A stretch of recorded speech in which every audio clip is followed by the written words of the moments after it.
Time for a look at business now on the programme, and Brian Quinn is joining us here in the studio today. Brian, you're starting with that report, new report that the US and China, they could be, have we said this so many times before, closing in on a deal to end their trade dispute. That's right. It's a big story in the Wall Street Journal on Sunday, reporting that the world's two largest economies are in the home stretch of hammering out an accord, when China is reportedly offering to reduce tariffs and restrictions on U.S. agricultural products, chemicals, autos, and others, while the U.S. would reverse nearly all the extra duties levied on Chinese imports since the dispute began. A final deal could be signed at a summit between Donald Trump and Chinese President Xi Jinping at the end of March.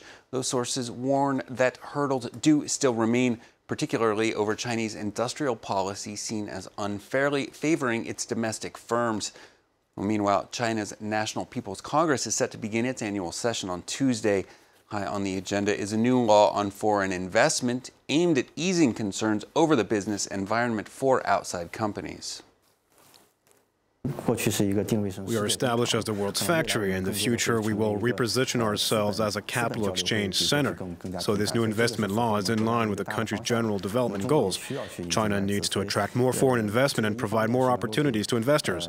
At the same time, it must improve the backward status of the domestic service industries.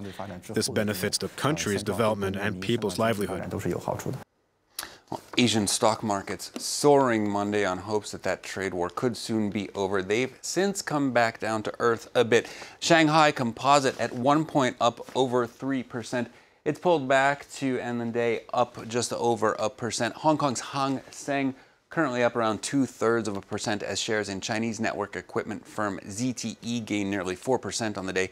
Tokyo's Nikkei ending the day with around 1% in gains. The Kospi in Seoul finishing about 1/3% in the red Monday. Australian markets also having a good day as Canberra finally inked a long-awaited free trade deal with Indonesia on Monday. The agreement, 9 years in the making, will provide improved access to Indonesian markets for Australian cattle farmers, health providers, and mining firms, while Indonesian automotive and textile industries should benefit from opening Australian markets. Bilateral trade between the two nations is around 10.5 billion euros annually. The deal's been complicated in recent months by foreign policy disagreements, but it is finally done. Having witnessed and involved several negotiations for the past 2 years, Indonesia and Australia is probably the toughest one. So after 9 years of negotiation, we finally reached this moment. Congratulations to all of us. The signing of the agreement is a landmark completion. Well, next, for those of us in the crowded French capital, the country life can seem like an idyllic retreat, but residents of rural France have seen a number of everyday amenities disappearing fast lately, with institutions like post offices closing thousands of branches around the country. A humble stalwart of village life, the local tobacconist, is now taking on a central role and becoming a vital lifeline. Luke Schrager reports. Just 15 kilometres from Toulouse in southwest France, Montbéron's 3,000 inhabitants often struggle with a lack of public services. After the local post office closed last year, they used the town tobacconist and newsagent to send their letters. OK, it'll go this evening. This is just one of over 1,000 such places to take on postal relay in France. We want things to stay in the local community. And of course, more than that, it's another thing that we can do, especially when you look at what happened when tobacco prices went up.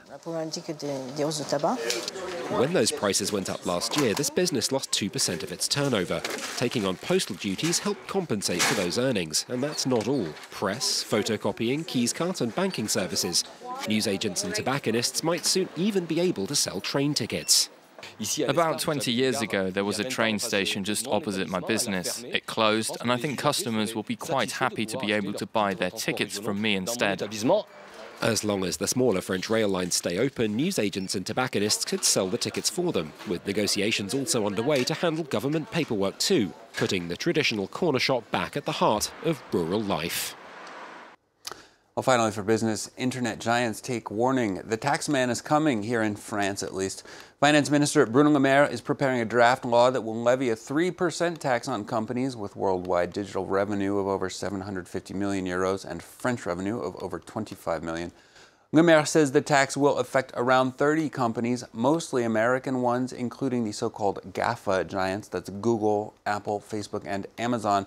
He says it could bring in 500 million euros per year to the French Treasury. Uber, Airbnb, and Booking.com also likely to fall under the proposed tax. Le Maire is calling it a matter of fiscal justice, noting that digital giants pay some 14% less tax than European small and medium businesses. And with that news that Amazon's going to pay $0 in tax in the United States this year, Stuart, maybe at least they'll pay some tax somewhere. Yeah, exactly. You had me worried then when you said, watch out, the tax man's coming. But hearing those figures, I don't think I need to worry. I think I'm all right. 750 million, maybe not this year. I'll be safe. Okay. Thank you, Brian. Brian Quinn with Business on France 24.